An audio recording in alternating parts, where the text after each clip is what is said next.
আবারও ভারী বৃষ্টিপাতের পূর্বাভাস দিয়েছে ভারতের ত্রিপুরা।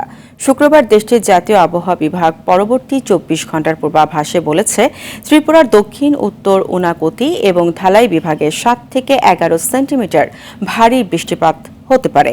যদিও বাংলাদেশের বন্যা পূর্বাভাস কেন্দ্রের নির্বাহী প্রকৌশলী উদয় রায়হান বলেছেন, বন্যা পরিস্থিতি অবনতির লক্ষণ আপাতত নেই, কমতে শুরু করেছে বানের পানি। ভারী বৃষ্টিপাতের সম্ভাবনাও কম। মাইদুর রহমান রুবেলের আরেকটি রিপোর্ট। ভারত থেকে নেমে আসা ঢলে তলিয়ে গেছে ফেনী, নোয়াখালী, কুমিল্লা সহ আশপাশের অন্তত ১১টি জেলা। বানের জলে হাবুডুবু খাচ্ছে দেশের পূর্বাঞ্চলের বাসিন্দারা। বৃষ্টি কমে যাওয়ায় খানিক স্বস্তি মিলেছে আবহাওয়া দফতরে। বন্যা পূর্বাভাস কেন্দ্র বলছে, আকস্মিক বন্যায় তলিয়ে গেছে এসব এলাকা। ক্ষয়ক্ষতির পরিমাণ এখনই সুনির্দিষ্ট করে বলতে না পারলেও এর পরিমাণ স্মরণকালের সবচেয়ে বেশি হওয়ার সম্ভাবনাই বেশি। ভারী বৃষ্টি বন্ধ হওয়ায় আশার আলো দেখতে শুরু করেছে বন্যা পূর্বাভাস কেন্দ্র।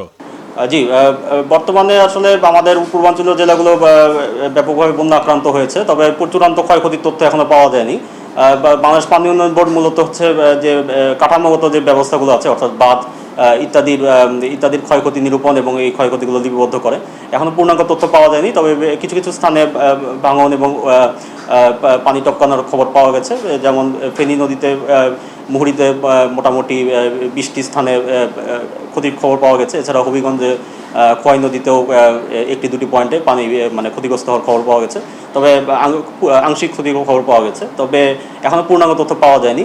আকস্মিক এই বন্যায় ভারতের কোনো দায় আছে কিনা জানতে চাইলে বলেন, তেমন কোনো প্রমাণ পাওয়া যায়নি। ভারী বৃষ্টিপাতের কারণেই পূর্বাভাস কাজ করেনি বলেও মনে করেন তিনি। উজানের অন্তত ৮টি প্রধান নদীর 14টি পয়েন্টে নিয়মিত ভিত্তিতে পানির সমতল তথ্য আদান প্রদান করা হয়।